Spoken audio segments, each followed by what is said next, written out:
What inspired you to take on the role of Chancellor at University of Birmingham?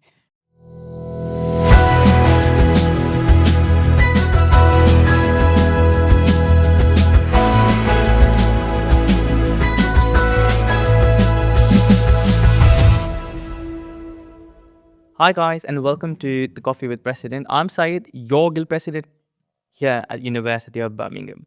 So these podcasts are about real conversations over coffee with people who shape our university. So in each episodes, we will dive into stories, decisions, and visions that impact student life. So today, I'm absolutely delighted to be joined by Dr. Sandie, who is our very own Chancellor at University of Birmingham. Welcome, Sandie.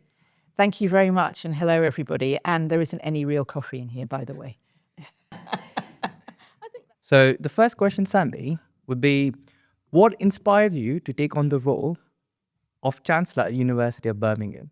Great question, thank you. Well, who wouldn't be inspired to be Chancellor of this great university?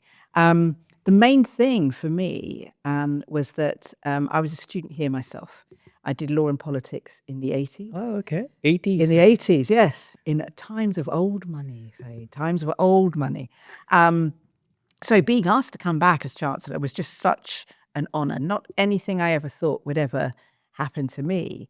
So I never thought, oh, one day I want to be Chancellor of the University of Birmingham. But when the opportunity came along, I grabbed it with both hands. I wasn't backwards in coming forwards. But it's extra special because I studied here myself. So coming back, and my son is here as well. He's studying here too. So everything, and my mother did nursing at QE. And so there's 3 generations of us here, and now I'm the Chancellor. Wow. So it's 3 quite generations. Special. 3 generations. Quite special, associated with the University of Birmingham. Crazy. So there should be a reason why, like, you kind of grabbed the opportunity to be the Chancellor. So during your time here, what made UOB truly special for you? Many things. I mean, let me just start with the campus, because it's the most one of the most beautiful campuses of all the universities in the world, I think. But apart from that, you get so much more from the university than just an education. You get a curiosity, you get a way to challenge the world. It's not all download as an undergraduate. It's a lot of upload as well. And I think the way that you were taught here is very, very special, is you were taught to challenge as well as to learn. True. Like, even for me, it's like this university is giving like so many opportunities. Like you're not going to see so many of like international students being like, you know, in the Guild of Students or in the student union, basically. Yes. So I kind of get you. And it was very international when I was here in the 80s as well. It's always been, a university that attracted students from all over the world, as well as from all over the country. And that's what made it special. You met so many people from across the world. When I was studying law here, so many people went back to their home countries. And it was very special in that sense. It was a unique opportunity. It is. So apart from you being a Chancellor, like what's your work? Like what do you do? What do I do apart from being a Chancellor? Yeah. Oh, well, so I am a lawyer by training. Okay. And so my day job used to be as a general counsel. I worked in finance and in the city for most of my career. I also was a global general counsel at the World Bank. I've been a global general counsel at HSBC in asset management, and most recently at Standard Chartered Bank. So I've been in finance virtually all of my career, in-house as a general counsel. My other interest, though, as well, has always been the arts. So I'm also a governor of the RSC. Okay. And I'm chair of the Women of the World Foundation, the WOW Foundation. So there's always been a little bit extra outside of the day job. That's nice. So given like your experience, right, what's the advice would you give the graduates stepping into the world right now, also into this leadership positions? Like what's the advice would you give them? The main advice I would give, it's not all about being clever. Because, which sounds odd when you're talking in this setting, but of course, where you've come to now and you're graduating, it has been about being clever. It's been about passing exams, learning at the highest levels. But when you get into the real world, you're going to need a lot more than just being clever. You're going to need to know how to get on with people. True. Completely. You're going to need to know how to communicate clearly and well. And you are going to need to be able to take on challenge and not to fear. And none of those things have anything to do with being clever. They are real life skills. Now, what you get from the University of Birmingham is the ability to learn and research and challenge. But hopefully on the way, you've improved your communication skills. You've got less fear. You know how to get on with people and work in teams, because you're never working on your own in the outside world. So being able to work as part of a team or lead a team are very, very important. Just being clever and knowing the answer is not enough. So during your time as a student, how did you get these things? Like, how did you go out, be fearless? How did you do them? Well, one of the things I remember very clearly at the university was I was very much involved in the debating society. Okay. So we did inter-university debates as well. And, that many people have that fear of public speaking. Oh, yeah, definitely. And for me, the first time I ever spoke in public was here at the university. Oh, okay. And then I went into debating, etc., and I loved it. But to get that opportunity so young to do some public speaking is really important, because I think nearly in all careers now, you have to do that. I mean, look at us now, just doing podcasting. I get that. Like, even my first public speaking was when I got into this position during like Welcome Week. Right. It was amazing. Yeah. You just have to get over that one tangling fear, and then that's it. Yeah, and You're the all- one you're all thing set to about go. public speaking, and I'm sure you know this as well, is it doesn't matter how many times you do it, you are always really nervous just before Yeah. you're about to get up. When we were at the Guild Awards, remember, when we both had to speak there, you're always really nervous just before. But once you start talking, it's okay. I know. So conquering your fears are really important. I kind of missed a whole paragraph. Did with you? the words. You said when you came to sit back down, I said, don't worry, nobody knows except you. So based on like your experience and like your really amazing student life and your career especially, what are the key moments in your life that shape your career? Well, I think one of them is choosing Birmingham to come and study, because at the time, you're much more in a process, aren't you? Get your A levels, get to university, get your degree. But actually, and I'd say this to anyone out there choosing a university, the university chooses you almost, right? True. So actually, rely on that. Don't be disappointed if you didn't get your first choice. Don't be disappointed if you haven't quite got the results that you wanted to get.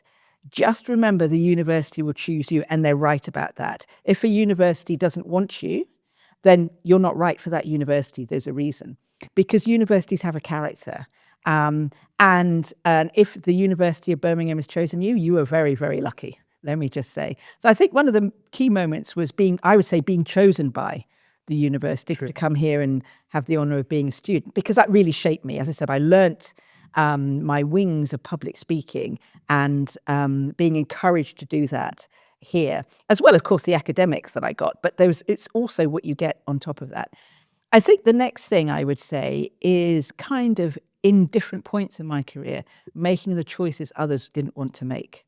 Okay. So nearly in every single career, there comes a point where you have to take a massive leap. Oh, yeah. And you're doing something that is so way outside your comfort zone, so way outside your skill set, that you think, can I do it? Can I do it? And when you make the choice to do it, that is when you really soar. So I think there have been different moments where I've done that, one of which was when I chose to go to Washington, D.C. to work for the World Bank in international law that I had no expertise for. And then I was heading the team. And it's like, can I do it? I've got to go to a different country, different jurisdiction. I've got to do so many things that are different. But I did it, and that was a great leap. So there have been those opportunities, I think, where your biggest fears that you're not going to be able to do it. And this is not imposter syndrome. This is something different. But you do it anyway. Those will give you the biggest returns and rewards. So would you say, like, to just come up in your life, it would be like getting out of your comfort zone, Yes. coming out of your fear, Yes. and like grabbing any opportunities you get? Yes. If somebody asks you to do something. So one of my heroines is a lawyer and a barrister, and she's now in the House of Lords, called Helena Kennedy. And she once gave me a piece of advice, which was, if somebody asks you to do something you think you can't do, say yes. Because they won't be asking you to do it if they thought you couldn't do it. True.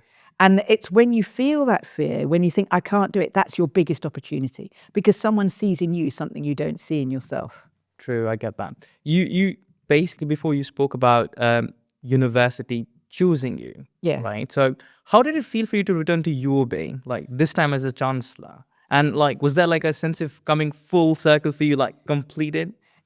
It was in many ways, actually, but it was also a big sense of disbelief as well, because you graduate and you rush out through those doors to start your life, don't you? And you don't really look back on your university days until maybe a few decades later, and you have fond memories of it. So to be able to come back, and the first time I really came back was when my son was looking at universities, and he came here to look, and everything had changed. The library had gone for a start in the middle, and brand new library, everything was spanking new, brand new sports centre. But it reminded me of so many things, and I was lucky enough that the university here awarded me with an honorary doctorate as a doctor of the university.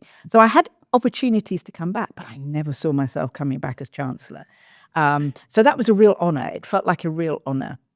And to think that now I'm going to be standing on that stage giving students their degrees, where I once went to get my degree, is just very, very special. And yesterday, I was in the Aston Webb building and saw my name has now been carved as the 8th Chancellor, which is amazing. That almost brought a tear to my eye. I mean, I was there during, so I'm a council member, right? So before you got into the position, I was there. And then when they did present your name. Did you vote for me? Definitely. So when they were kind of like giving like some kind of information about you, and when they just told alumni, everyone's face just lit up, and they were like, "Oh, really? Yes."